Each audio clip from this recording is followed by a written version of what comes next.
Hey folks, I just wanted to do a little update on my 1940 Ford two-door sedan that I purchased for myself for my 60th birthday back in 2017. And I am the third owner of this 82-year-old vehicle.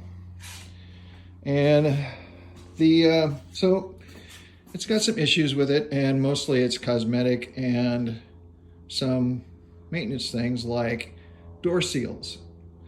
And what I did for the door seals, which turned out to be a very inexpensive way to do it and not alter anything that's can't be fixed later or upgraded to the real seals for the doors, is went to the hardware store and bought some of this sponge window seal. 3/8 wide, 1/2 inch, I should say 3/8 thick, 1/2 inch wide, and a 10-foot roll. And on both sides, I did, cleaned it all up really good. Used some acetone to wipe grease and wax remover. And I put it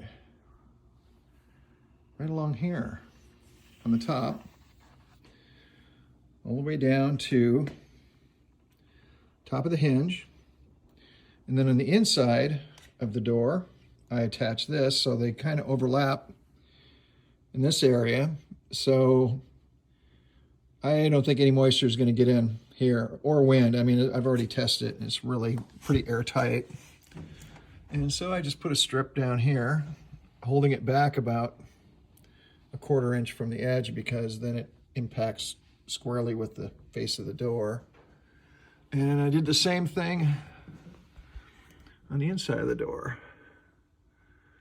just inside that lip of the external skin, and just ran it right down to the bottom.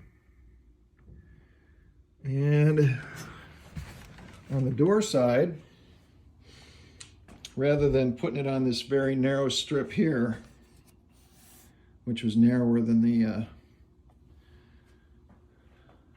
gasket, I put it right here, which is a much wider face, and just did it, stuck it on all the way down.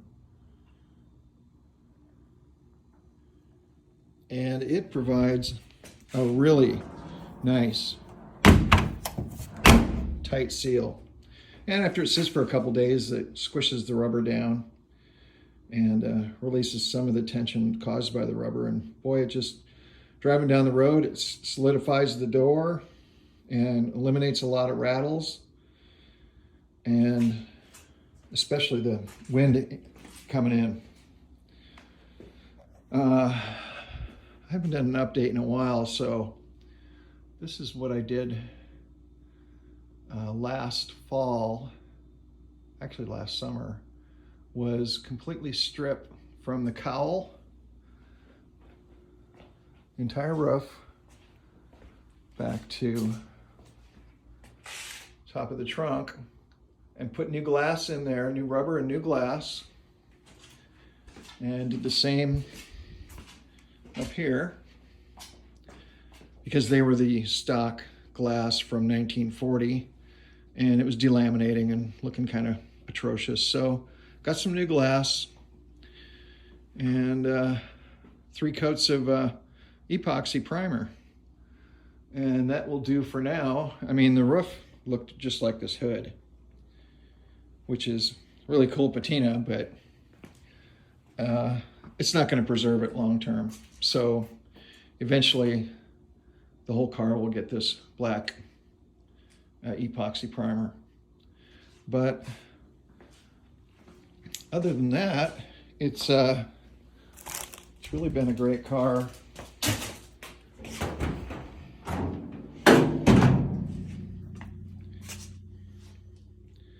Wiring's a bit scattershot right now. I just got to put in some new looms and rerun some wires, like for the the relay for the electric fan. I got a 17-inch derail electric fan, which just super cools this engine. I mean, flatheads are notorious, of course, for overheating, but this one, I can drive, it'll get up to 180 degrees, the fan will kick on, and it'll drop down to 150 degrees running temperature in the coolant temperature, which is fantastic. In fact, I think it's a little bit too cool. I don't have a heater in this yet.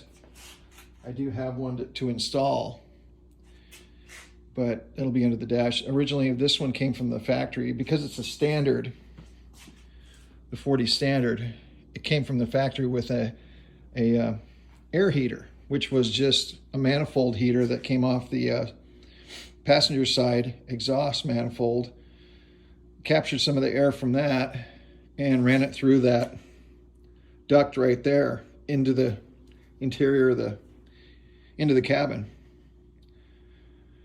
And it wasn't operating when I got it, because this engine is actually a 1952 Ford Victoria 8BA engine.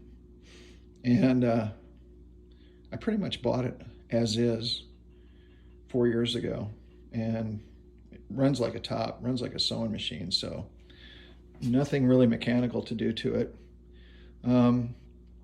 It's got a Mustang 2 front end, power front brakes, disc brakes,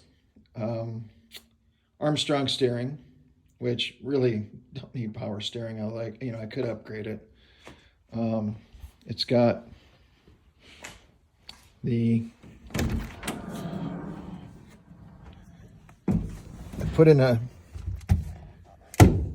floor shifter, which it had a column shifter on this GM column, but it was it really looked out of place, even though 40s came with a column shifter for the first time. The 39 had a floor shifter, but I like the way the floor shifter looks so much better. And it's a C4 automatic, so it's kind of a mixture of low car parts and some other aftermarket parts that fit low car. But I put that in a year or so ago, as well as got this aftermarket banjo style steering wheel, which I thought was much cooler than the one that came with it. Much more period correct. I got the original gauges that all work. Shows 61,000 and change on the odometer, and I really honestly believe that's original miles on this body. It sat for a long time in Montana, and then the guy that I bought it from bought it in 1974. He was the second owner and had it and did all the mechanical work to it, and basically it was a garage queen for forever until I bought it in 2017. So I'm having a lot of fun with it. It's easy to work on. It's real solid. 40s are a great style. Anybody that's watching this video obviously loves 40s. And but it's got original headliner still in it. It's a little tattered in spots, but I mean, everything works in here. Original mohair upholstery, front and back.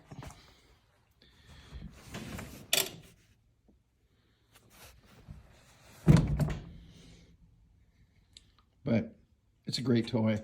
I'm having a blast with it.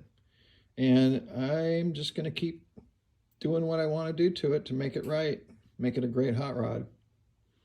Anyway, thanks everybody. Talk to you later.